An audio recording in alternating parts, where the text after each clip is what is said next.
why you can't keep giving second chances. There's a moment, one sharp, aching second, when you realize someone isn't sorry. They're just sorry they got caught. And yet something deep inside you hesitates. Maybe they didn't mean it, maybe. If you just give them one more chance, they'll finally understand how much they hurt you. But here's the hard truth: they already understand. They just don't care enough to stop. People will test your kindness, stretch your boundaries, and convince you that you're being unfair when you finally say enough. But your heart is not a game, your trust is not a toy, and your time is far too valuable to be wasted on someone who sees forgiveness as a free pass instead of a privilege. Trust isn't something you hand out like candy on Halloween. It's something that's earned moment by moment, action by action. And when someone shatters it, when they show you they're willing to betray you not once but over and over, they're not making a mistake, they're making a choice, and you need to make one too. Here's the choice: do you keep handing out second chances like a never-ending supply of lifelines?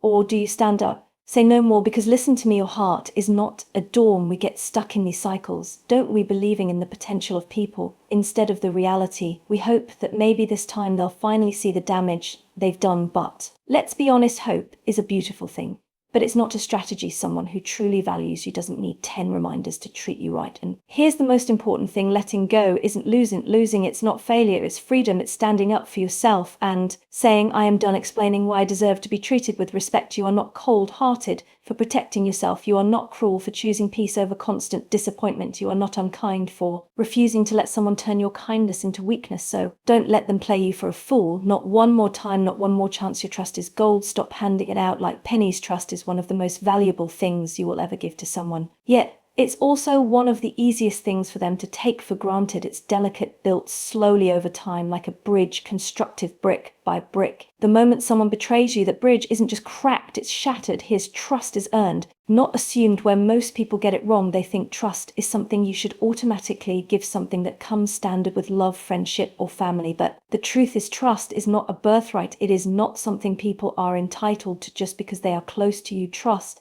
is something people must earn step by step through their actions, through their way, their consistency, through the way they show up for you, not just once but over and over again. Think about it: if someone keeps showing you that they will betray you, that they will lie, manipulate, or use you, why would you continue giving them the benefit of the doubt? Why would you assume they suddenly deserve your trust just because they ask for it? That's not trust.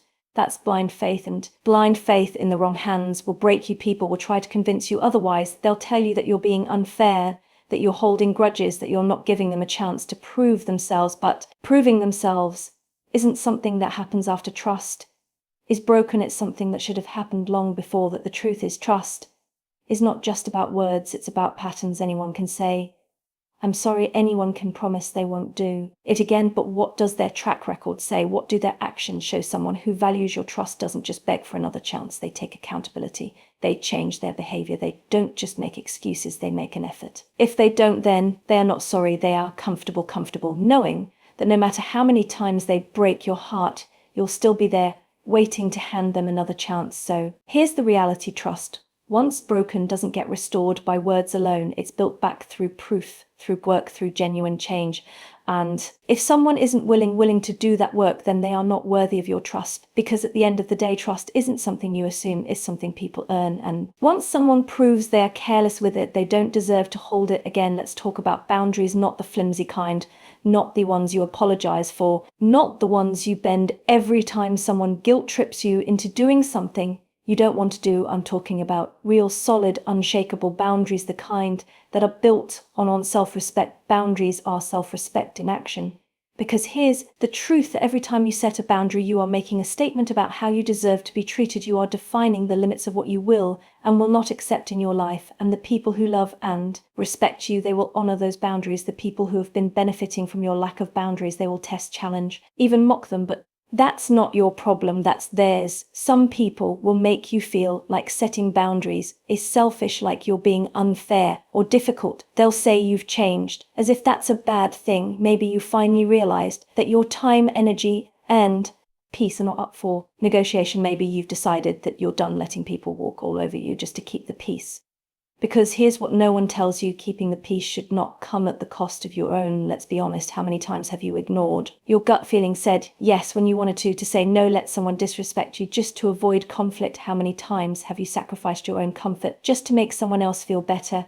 And where did that leave you? Drained, resentful, angry at yourself for allowing it to happen. That's what a life without boundaries looks like. You become a version of yourself that's always trying to please, always trying to avoid upsetting anyone, always stretching yourself thin for people wouldn't do the same for you. But boundaries are how you take your power back. A boundary says, I will not allow you to speak to me that way. I am not responsible for fixing your problems. I do not have to explain myself when I say no. I will not keep giving chances to someone who keeps hurting me. Here's something important. Boundaries are not about controlling other people. They are about controlling what you allow in your space. You cannot stop someone from trying to take advantage of you, but you can stop giving them access to your life. You cannot force someone to change, but you can decide you will not tolerate their behavior any longer. The best part, the moment you start enforcing boundaries, you start attracting people who truly respect you. You create space for relationships that are built on mutual care, not on obligation or guilt. You start to see that the right people don't punish you for setting boundaries. They appreciate you for having them. Vulnerability is power, not a weakness, because boundaries are not selfish. They are not mean. They are not cruel. They're an act of self-love, a way of saying, I respect myself too much to allow this, and anyone who cannot respect your boundaries does not deserve a place in your life. So stop apologizing for them, stop feeling guilty, stop letting people convince you that protecting your peace is wrong, because it's not, it's necessary. We live in a world that teaches us to toughen up, to hide our emotions, to build walls so high that no one can ever reach us. We're told that vulnerability is weakness, that showing emotions makes us fragile, that we should never let people see us struggle. But let's be clear about something. Vulnerability is not weakness, it is power. Think about it. What is more courageous than standing in your truth, unguarded and real? What takes more strength? Pretending you have it all figured out, or admitting that you don't? Hiding behind a mask, or allowing yourself to be seen for who you truly are? The world may try to convince you that vulnerability makes you an easy target, but in reality, it makes you unstoppable, because vulnerability is not about oversharing or spilling your heart out to everyone you meet. It's about honesty. It's about the courage to say, this is what I feel, this is what I need, this is what hurts me, this is where I need help. And that kind of honesty, it's terrifying, it's raw, but it's also what connects us, because at the end of the day, no one wants to build relationships with the facade. No one is moved by perfection. We are moved by authenticity, by the moments when someone looks at us and says, me too, I've been there. Yet so many of us resist vulnerability. We hide behind sarcasm, behind busyness, behind the idea that if we never let anyone get too close, they can't hurt us. But here's the catch. Avoiding vulnerability doesn't protect you from pain. It just isolates you, keeps you from truly experiencing love, connection, the depth of real relationships, because you can't selectively numb emotions. If you block out pain, you also block out joy. If you refuse to let yourself be seen, you will always feel on. Some people will take advantage of your vulnerability, will mistake your openness for apologies without change, are just empty words, weakness, and try to use it against you. But that's not a reflection of you. It's a reflection of them.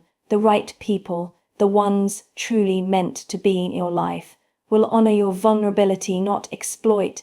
They will meet your honesty with their own. They will see your openness and respect it, not use it as a weapon. Vulnerability is also what sets boundaries. When you have the courage to say, this is what I need in a relationship, or this is what I won't accept, you are making it clear how you deserve to be treated. That takes bravery. It takes more strength to be honest about your emotions than to bottle them up and pretend they don't exist.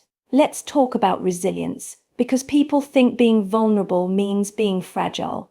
But that's a lie. The strongest people are not the ones who never fall. They are the ones who fall, break, and still get back up. They are the ones who acknowledge their pain instead of pretending it doesn't exist. They are the ones who say, this hurt me, but I will not let it define me. So if you have ever felt ashamed of your emotions, if you have ever been told that you need to be less sensitive or toughen up, I want you to hear this loud, clear. Your vulnerability is not your weakness. It is your superpower.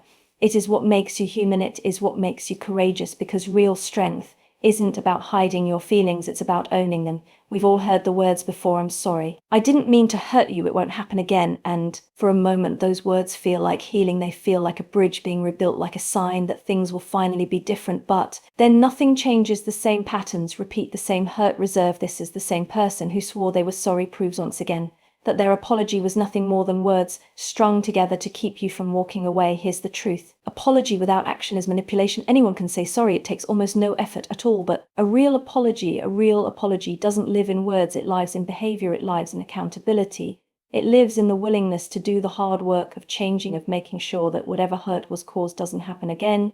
Saying I'm sorry without change is like breaking a glass, handing the shattered pieces to someone, and expecting them to be okay with holding them without ever doing the work To glue them back together, a real apology sounds more like, I see how I hurt you. I take full responsibility for it. I won't just say I'll do better, I'll show you I understand the damage I caused, and here's what I'm doing to fix it.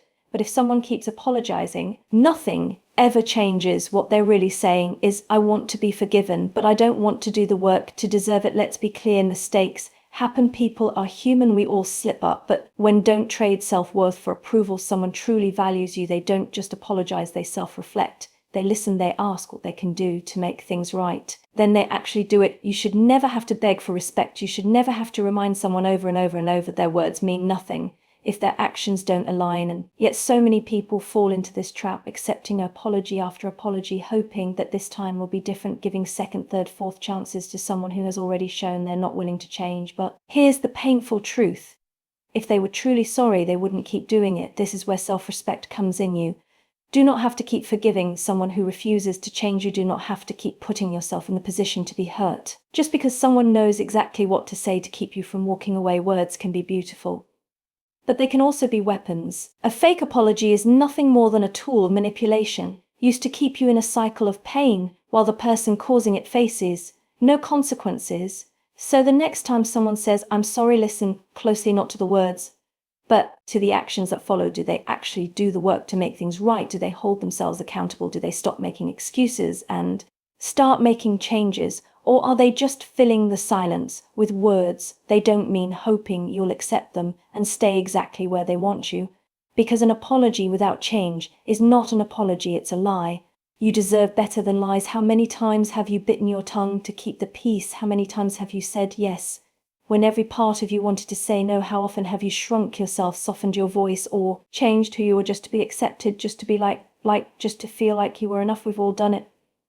Maybe you did it in a relationship, making yourself smaller so the other person wouldn't feel insecure. Maybe you did it in a friendship, always being the one to compromise, the one to adjust, the one to carry the weight because you were afraid that if you didn't, they'd leave. Or maybe you did it in your family, playing the role they expected, never daring to step outside of it because the idea of disappointing them felt unbearable. But let's get something straight. Your worth is not up for debate. It is not something to be negotiated, and it is not determined by how much approval you get from others. When you trade your self-worth for approval, you give people the power to decide how valuable you are. You hand over control of your confidence, your happiness, your identity, all in the hope that they'll validate you. But what happens when they don't? What happens when they still criticize? Letting go isn't losing, it's winning. You still leave, still make you feel like you're not enough. I'll tell you what happens. You lose yourself. You spend so much time molding yourself into what you think will make people stay that you forget who you actually are. You become a version of yourself that exists purely for the comfort of others rather than for your own truth. Here's the real danger once you start bending for approval. It never stops. You keep chasing it. You keep trying to prove yourself. You keep thinking, maybe if I do more, if I give more, if I become more of what they want, then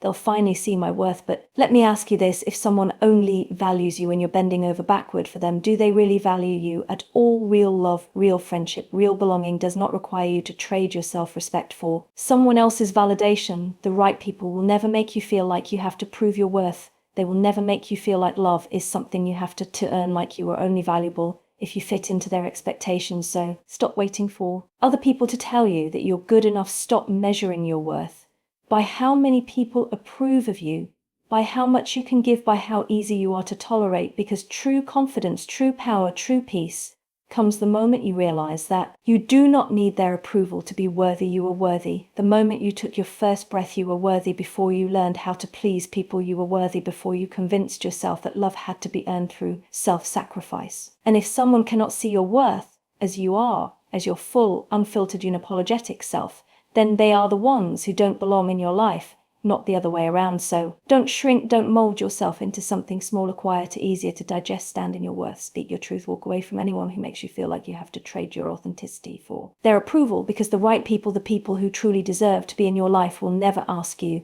to. We are taught from a young age to hold on, to fight for relationships, to push through pain, to never give up on people we love. We hear things like real love never quits and loyalty is everything, and so we grip tightly even when it hurts, even when we're the only ones trying, even when holding on is breaking us. But here's a truth that's hard to accept sometimes. Letting go is the most powerful thing you can do, because letting go is not the same as giving up. It is not losing. It is not failure. In fact, more often than not, it's winning. It's reclaiming your peace. It's choosing yourself. It's realizing that not everything and not everyone is meant to stay in your life. Forever holding on to the wrong things cost you. Think about the things you've held on to for too long: a toxic relationship, a one-sided friendship, a job that drained you at the cost of holding on these. The freedom of letting go past mistake that still haunts you. How much energy did you spend trying to fix what was never meant to be fixed? How much of yourself did you sacrifice just to keep something alive that was already dead? Holding on when you should be letting go doesn't just exhaust you, it steals your joy. It keeps you stuck in places that no longer serve you, places that drain you instead of filling you. And the most dangerous part, it can convince you that walking away is failure. But let me tell you this, there is no victory in staying in a situation that destroys you. The real win is having the strength to walk away. Letting go is a form of strength. People think letting go is the easy way out. That's a lie. Letting go is one of the hardest things you'll ever do. It means choosing the unknown over the familiar. It means stepping into uncertainty instead of clinging to something just because it's comfortable. But comfort isn't the same as happiness, and familiarity isn't the same as fulfillment. Letting go means recognizing that your past does not define your future. It means refusing to stay where you are just because you're afraid of what's next. It's about having the courage to say, I deserve better, even when it feels terrifying to leave. And make no mistake, letting go is an act of self-love. It's a declaration that your well-being matters, that your peace is worth more than someone else's approval, that you are no longer willing to stay in a place that dims your light. What you lose, what you gain when you let go. Yes, you might lose some things. You might lose relationships that felt familiar. You might lose a version of yourself that once felt safe. But what you gain, that's where the real magic happens. You gain clarity. You stop wondering what if and start embracing what is. You gain freedom. You no longer live under the weight of something that was never meant for you. You gain peace. You stop fighting battles that were never yours to fight in the first place. You gain you, the real you, the version of yourself that isn't trapped by guilt, fear, or obligation. Because here's the thing, not everything you lose is a loss. Sometimes losing something that isn't right for conclusion. Choose yourself. Always use the best thing that could ever happen. Letting go is a choice to win. Winning doesn't always look like success in the way we imagine it. It's not always about getting the job, the person, or the life you thought you wanted. Sometimes winning looks like choosing peace over chaos. Sometimes it looks like no longer begging for love. Sometimes it's simply walking away with your dignity intact. So if you're afraid of letting go, ask yourself, what am I really holding on to? And is it holding me back? Because the truth is, the moment you let go of what's hurting you, you make room for what will heal. You make space for the love, peace, joy you truly deserve. And that, my friend, is the greatest win of all, the core of everything we've talked about. Trust, boundaries, vulnerability, self-worth, real apologies, and letting go is one simple truth. You teach people how to treat you by the way you treat yourself. If you don't value your time, others won't either. If you don't enforce your boundaries, people will walk right over them. If you don't hold others accountable, they'll keep taking advantage of your forgiveness. If you don't let go of what's hurting you, it will continue to steal your peace. You do not owe endless chances to people who keep proving they don't deserve them. You do not have to trade your worth for approval. You do not have to beg for respect, love, or basic decency. And you absolutely do not have to stay in places that make you feel small just because you're afraid of what might happen if you walk away. Real strength isn't about enduring this treatment. It's not about proving how much pain you can take before you finally say enough. Strength is knowing your worth and to refusing to settle for anything less. So choose yourself. Choose peace over chaos. Choose self-respect over empty apologies. Choose authenticity over approval. Choose letting go over holding on to something that no longer serves you, because at the end of the day, the only thing worse than being played for a fool is playing yourself by staying in situations you know are beneath you.